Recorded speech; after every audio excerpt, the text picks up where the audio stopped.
এক গ্রামে বাস করত অনেক গরিব গ্রামবাসী। তাদের মধ্যেই বিমল নামে এক গরিব কৃষক বসবাস করত। বিমলের স্ত্রী জয়ত্রী ও একমাত্র কন্যা মিনাকে নিয়ে বিমলের সংসার। মিনা ছিল অনেক বুদ্ধিমতী ও অনেক দয়ালু। মিনার মা, আমি গরুগুলো নিয়ে মাঠে গেলাম, তুমি বাড়ির কাজগুলো করে রেখো। বাবা, আমিও যাব তোমার সাথে। তুই মাঠে গিয়ে কি করবি? কেন, তোমার সাথে গরু দেখাশোনা করব। না না, তোর যেতে হবে না, তুই বাড়িতে থেকে তোর মায়ের সাথে বাড়ির কাজ কর। এমনিতেই বাড়িতে অনেক কাজ রয়েছে। হ্যাঁ রে মিনা, তোর মাঠে যেতে হবে না, তুই আমার সাথে বাড়ির কাজগুলো শেষ কর। না বাবা, আমি তোমার সাথে মাঠে যাবই। বাড়িতে যে সামান্য কাজ আছে এগুলো মা সামলে নেবে। এ তো মহা মুশকিলে পড়লাম। ও মিনার মা, এখন কি করব? কি আর করবে, মেয়ে যখন জেদ ধরেছে ওকে না নিয়ে গেলে ছাড়বে? ঠিক আছে, চল।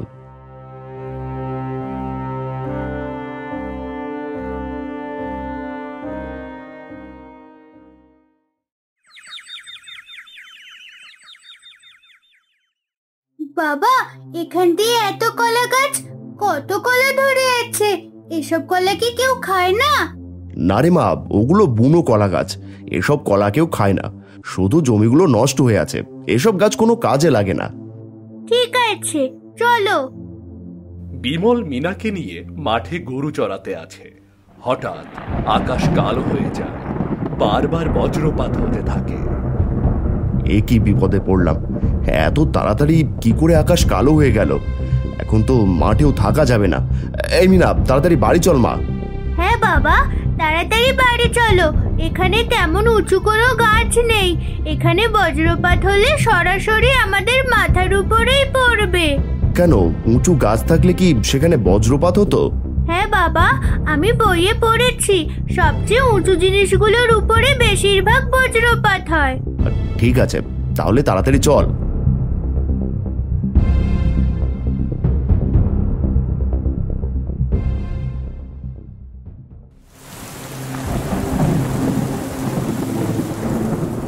সেই কখন থেকে আকাশে বৃষ্টি আর বজ্রপাত হচ্ছে, ছোট মেয়েটাকে নিয়ে এখনো বাড়ি আসছে না। এদিকে মেয়েটার চিন্তায় ঘরে বসে থাকতে পারছি না, কখন যে বাড়িতে আসবে।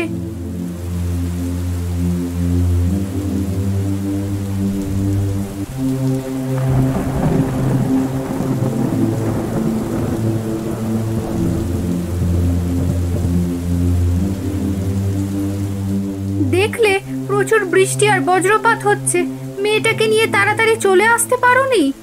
সর্বনাশ হয়ে গেছে, উত্তর নদীর বাঁধ ভেঙে গেছে, গ্রামের মধ্যে হু করে জল ঢুকছে। এমন ভাবে জল আসলে আমাদের বাড়িতে জল উঠতে বেশি সময় লাগবে না। হ্যাঁ মা, গ্রামের সবাই মিলেও বাঁধটা ঠিক রাখতে পারেনি, এখন যে যার মতো বাড়ির জিনিসপত্র গুছাচ্ছে।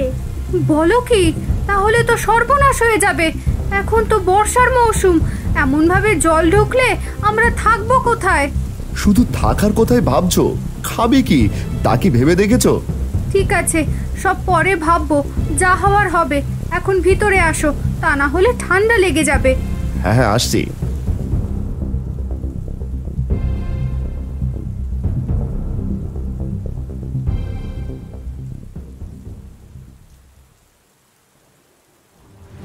বৃষ্টি থেমে গেলেও হঠাৎ করেই বর্ষার জল ফুলে ফেপে উঠতে থাকে।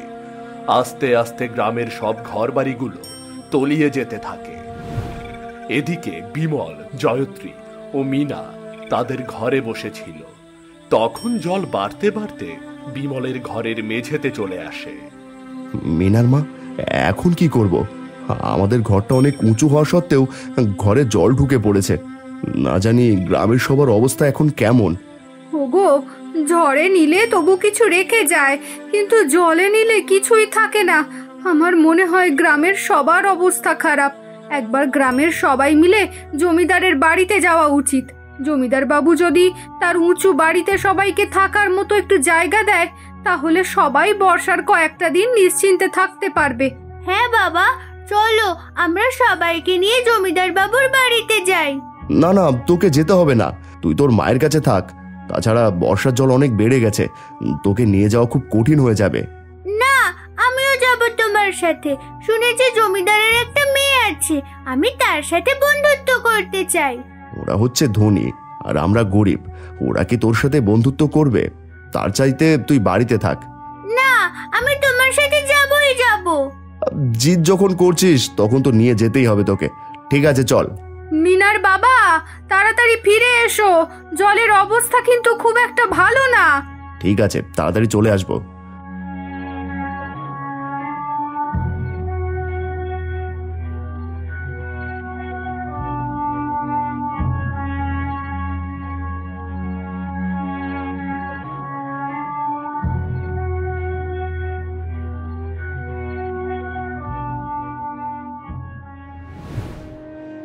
জমিদার বাবু, গ্রামের অবস্থা খারাপ হয়ে গেছে।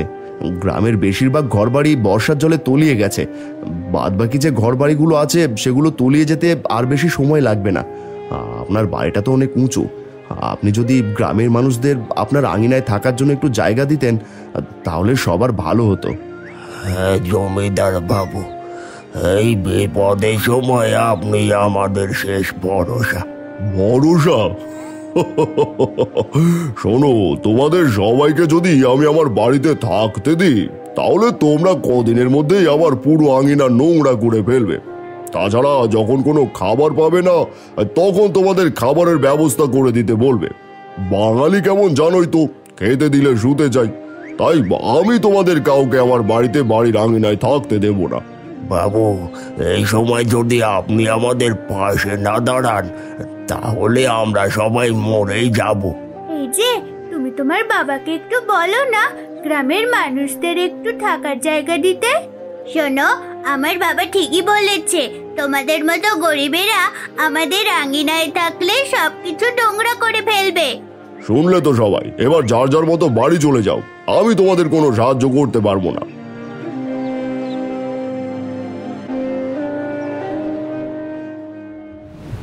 এখন কি করব? ঘর বাড়ি সব তলিয়ে গেছে। সামান্য কিছু খাবার আর গরু ছাগলগুলো একটা উঁচু জায়গায় রেখে এসেছি।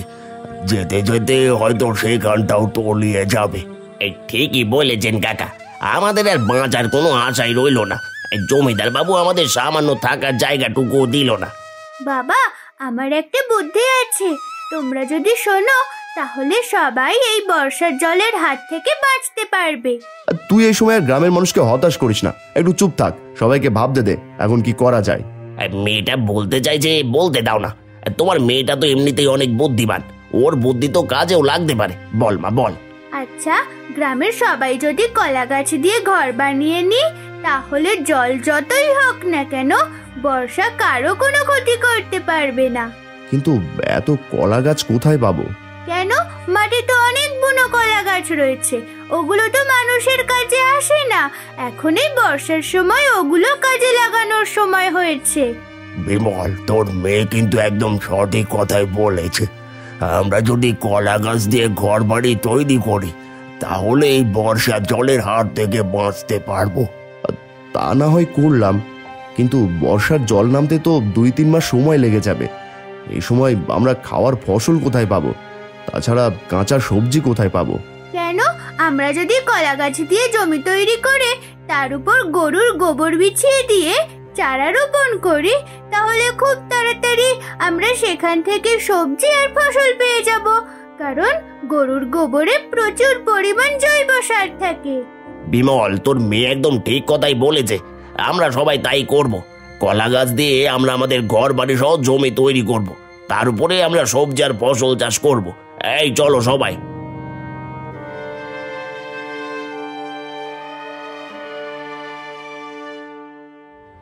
মিনার বলা কথা অনুযায়ী গ্রামের সবাই কলা গাছের বাড়ি ও জমি তৈরির কাজ শুরু করে।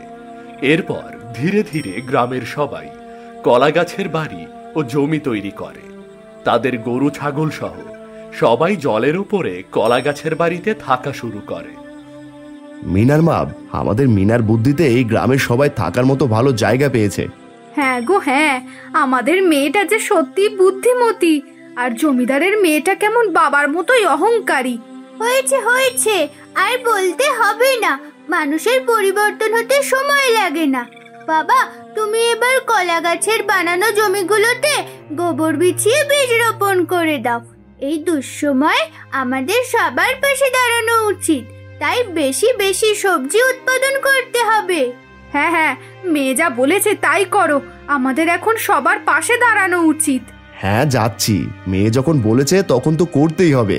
এরপর বিমল সহ গ্রামের সবাই তাদের বানানো কলা গাছের জমির ওপর গোবর বিছিয়ে সেখানে বীজ লাগিয়ে দেয়। কিছুদিন পর সবার লাগানো বীজে অনেক সবজি ও ভালো ফসল ফলতে থাকে। এতে গ্রামের সবার দুঃখ দূর হয়ে যায়। এদিকে অনেক দিন জমিতে জল জমে থাকায় জমিদারের বাড়ির সবজি সহ গোলাকার ফাঁকা হয়ে যায়।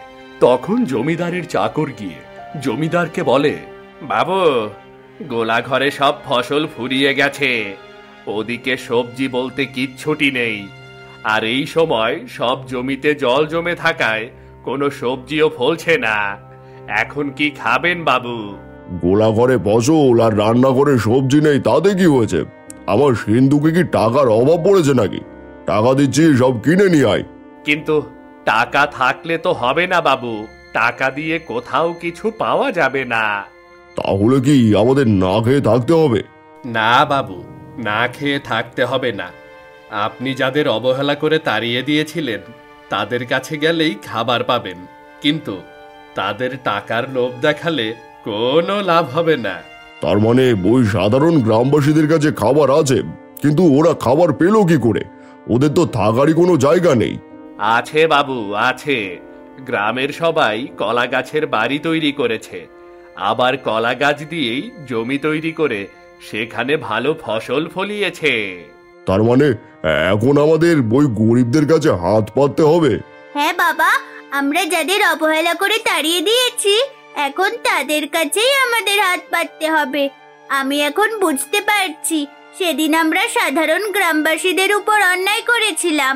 হ্যাঁ রে মা, তুই ঠিকই বলেছিস, আমরা সেদিন সবার উপর অন্যায় করেছিলাম, কিন্তু এখন কি ওদের কাছে গেলে ওরা আমাদের সাহায্য করবে? এই অসময়ে না গিয়েই বা কি করবে? আমাদের একবার গিয়ে দেখা উচিত, ওরা হয়তো আমাদের মতো নাও হতে পারে। ঠিক আছে, আমরা এখনই তাহলে কলা গাছের গ্রামে যাব। এই কানাই, তাড়াতাড়ি নৌকা বের কর, আমরা এখনই গ্রামবাসীদের কাছে যাব। হ্যাঁ বাবু, এখনই বের করছি বাবু।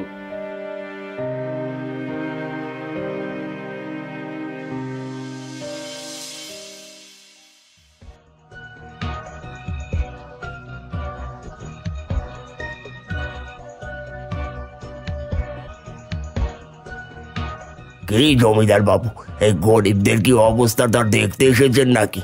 না না জব্বার, আমরা অনেক বিপদে পড়েই তোমাদের কাছে এসেছি। বিপদে পড়ে এসেছেন? তা কি বিপদে পড়ে এসেছেন? আমার বাড়ির সব ফসল ফুরিয়ে গেছে, সাথে কাঁচা সবজিও নেই। এখন যদি তোমরা সাহায্য না করো তাহলে আমাদের না খেয়ে মরতে হবে। জমিদার বাবু, সেদিনের কথা মনে নেই? সেদিন অহংকার দেখিয়ে আমাদের আপনার বাড়ি থেকে বার করে দিয়েছিলেন। হ্যাঁ মনে আছে, সব মনে আছে, তার জন্য আমি অনুতপ্ত। আমি আমার ভুল বুঝতে পেরেছি, এবার আমাকে ক্ষমা করে সাহায্য করো। না না না না না, আপনার মতো অহংকারীকে সাহায্য করতে পারবো না, আপনি এখান থেকে চলে যান। না, আপনারা কোথাও যাবেন না। আপনারা আমাদের সাহায্য করেননি তাতে কি হয়েছে? আমরা আপনাদের সাহায্য করব। আপনি আপনার ভুল বুঝতে পেরেছেন, এটাই যথেষ্ট। বিমল, শুনেছি তোর মেয়েটা অনেক বুদ্ধিমান, কিন্তু আজ দেখলাম তোর মেয়ের মধ্যে অনেক দয়াও রয়েছে। হ্যাঁ, আমার মেয়েটা এমনই, কিন্তু জমিদার বাবু আপনারা এখানে থাকতে পারবেন, এতে আমাদের একটা শর্ত আছে। আপনাদের সবার আমাদের সঙ্গে মিলেমিশে থেকে আমাদের সঙ্গে কাজ করতে হবে, নাকি জব্বার কাকা, আপনি কি বলেন? হ্যাঁ, তুমি ঠিকই বলেছ। জমিদার বাবু যদি আমাদের সঙ্গে মিলেমিশে থাকে, আমাদের সঙ্গে কাজ করে, তাহলে জমিদার বাবুদের রাখতে আমাদের কোনো সমস্যা নেই। হ্যাঁ, আমরা সবাই তোমাদের সঙ্গে মিলেমিশে থাকার জন্য এখানে এসেছি। তুমি আমাকে ক্ষমা করে দাও। সেদিন আমি তোমাকে অনেক কথা শুনিয়েছিলাম, ওগুলো বলা আমার ঠিক হয়নি। না না, আমি তোমার কথায় কিছু মনে করিনি। তাহলে কি তুমি আমার বন্ধু হবে? দেখেছো মা, দেখেছো বাবা, আমি তোমাদের সেদিন বলেছিলাম না মানুষের পরিবর্তন হতে বেশি সময় লাগে না? হ্যাঁ, আমি তোমার বন্ধু হওয়ার জন্যই সেদিন তোমার বাড়িতে গিয়েছিলাম। মিনার কারণে গ্রামের সবাই জমিদারকে ক্ষমা করে দেয়। যার ফলে জমিদার ও গ্রামবাসীরা মিলেমিশে থাকতে শুরু করে। কিছুদিন পর বর্ষার জল শুকিয়ে যায়। তখন জমিদার গ্রামের সবাইকে নতুন ঘরবাড়ি তৈরি করার জন্য অর্থ দিয়ে সাহায্য করে, যার ফলে গ্রামের সবাই সুখে শান্তিতে বসবাস করতে থাকে। এদিকে মিনা ও দীপা অনেক ভালো বন্ধু হয়ে যায়। ধীরে ধীরে দীপা মিনার সঙ্গে মিশে মাটির মানুষে পরিণত হয়।